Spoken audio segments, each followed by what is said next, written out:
प्यारे विद्यार्थियों, नमस्कार।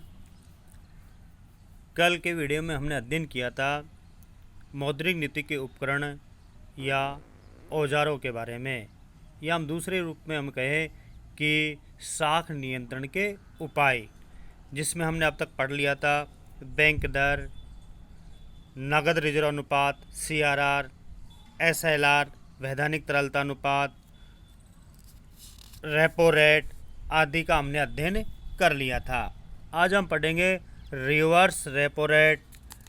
रिवर्स रेपो रेट ये ब्याज की वह दर है जिस दर पर भारतीय रिजर्व बैंक बैंकों, वित्तीय संस्थाओं, केंद्र सरकार तथा राज्य सरकार के फालतू तरल कोषों की जमाओं पर ब्याज देता है। मानी रिवर्स रेपो रेट एक प्रकार से ये व्यापारिक बैंकों, राज्य सरकारों, केंद्र सरकार की जो फालतू जो पैसा होता है, जो शेष बचा हुआ जो पैसा होता है, यदि उसको हम रिजर्व बैंक में जमा करते हैं तो रिजर्व बैंक उस पर जमा पूंजी पर जो ब्याज देता है वो रिवर्स रेपो रेट कहलाता है। रेपो रेट और रिवर्स रेपो रेट में हमेशा 1% का अंतर रहता है। मानी रिवर्स रेपो रेट से 1% कम रहती है। तो ये भी रिवर्स रेपो रेट का भी साख नियंत्रण पर महत्वपूर्ण योगदान होता है। यदि इसमें साख का विस्तार करना होता है तो जो रिवर्स जो रेपो रेट है उसकी दर कम कर दी जाती है, और यदि साख पर नियंत्रण करना होता है तो रिवर्स रेपो रेट की दर को बढ़ा दिया जाता है। नेक्स्ट है इसमें चयनित साख नियंत्रण या गुणात्मक साख नियंत्रण की विधियाँ। मानी अब तक हमने मौद्रिक नीति के जो उपकरण पढ़े थे वो मात्रात्मक उपकरण थे।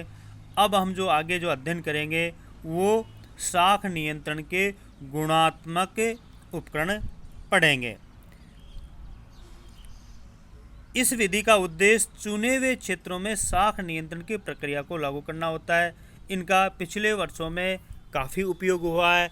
मुख्य रूप से जो गुणात्मक जो उपकरण है उसका सट्टेबाजी के लिए कर्ज पर रोक लगाना, उत्पादन बढ़ाने के लिए कर्ज की उपलब्धता बढ़ाने के लिए किया जाता है। इसमें सबसे पहला है न्यूनतम मार्जिन की आवश्यकता है। न्यूनतम मार्जिन की आवश्यकता है, मानी न्यूनतम मार्जिन का अर्थ होता है कि ये राशि स्वयं व्यवसायियों को लगानी होती है और शेष राशि बैंक से कर्ज के रूप में मिलती है। न्यूनतम मार्जिन मानी यदि इसको हम सरल शब्दों में समझे तो न्यूनतम मार्जिन का अभिप्राय होता है कि जैसे एक जो उद्योगपति है, कोई कारखाना लगाना चाहता है तो सरकार पहले ये निश्चित करती है कि जितना वो पैसा लगाएगा उसका 30% राशि की वो स्वयं व्यवस्था करेगा, या हम यूँ कहें कि 70% राशि की वो स्वयं व्यवस्था करेगा। तो इसे हम क्या कहेंगे? न्यूनतम मार्जिन। मानी न्यूनतम मार्जिन है कि एक व्यक्ति स्वयं जो राशि अपने व्यवसाय में राशि लगाता है उसे हम न्यूनतम मार्जिन कहते हैं, और ऊपर की जो राशि होती है वो लोन के रूप में वो लेता है। तो न्यूनतम मार्जिन का अर्थ होता है कि ये राशि स्वयं व्यवसायियों को लगानी होती है और शेष राशि बैंक से कर्ज के रूप में मिलता है।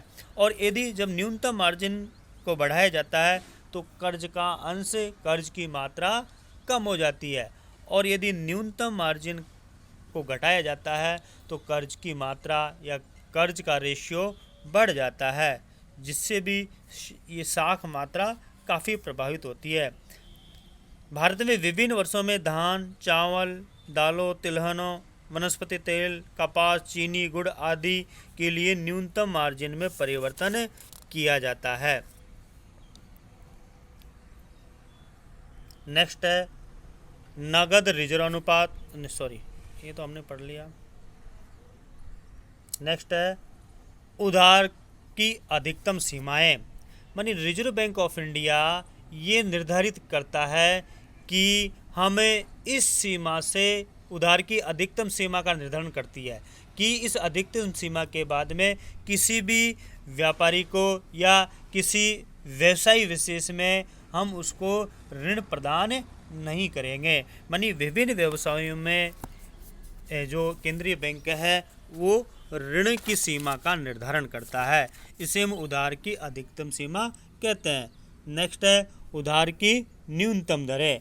जिस प्रकार उधार की अधिकतम सीमा निर्धारित की जाती है, उसी प्रकार केंद्रीय बैंक जब व्यापारिक बैंकों को जो ऋण की सुविधा देता है या व्यापारिक बैंकों को पैसा देता है, तो उस पर न्यूनतम दरें तय की जाती है। अब यदि न्यूनतम दरों को घटा दिया जाता है, केंद्रीय बैंक व्यापारिक बैंकों की उधार देने की न्यूनतम दरों को बढ़ाकर साख पर नियंत्रण कर सकता है। ब्याज की न्यूनतम दरों को बढ़ाने से उधार की राशि कम होती है तथा इनको घटाने से उधार की राशि बढ़ जाती है। यानी साख नियंत्रण के लिए यदि उधार की जो न्यूनतम दर है उसमें यदि हम बढ़ोतरी करते हैं तो साख की मात्रा कम होगी, और यदि इस उधार की न्यूनतम दरों को हम घटाएंगे तो साख की मात्रा अधिक होगी। अर्थात इन दोनों को बढ़ाने से मुद्रास्फीति को नियंत्रण में लाने तथा विशेष वस्तु की कीमत के नियंत्रण में भी मदद मिलती है। इसके अलावा चयनित साख नियंत्रण के अन्य उपाय में हम अध्ययन करते हैं, जिसमें आपका है कि साख नियोजन, प्रत्यक्ष साख आवंटन, साख की राशनिंग।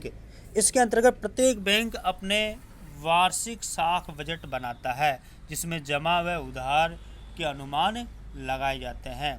मानी जो साख नियोजन है, जो साख राशनिंग है, उसमें क्या होता है कि जो प्रत्येक जो व्यापारिक बैंक होता है वो अपना साख बजट बनाता है प्रतिवर्ष, जिसमें वो तय करता है कि जिसमें वो ये दिखाता है कि कितनी जमा राशि है, कितनी उधार है, उसके वो अनुमान लगाता है।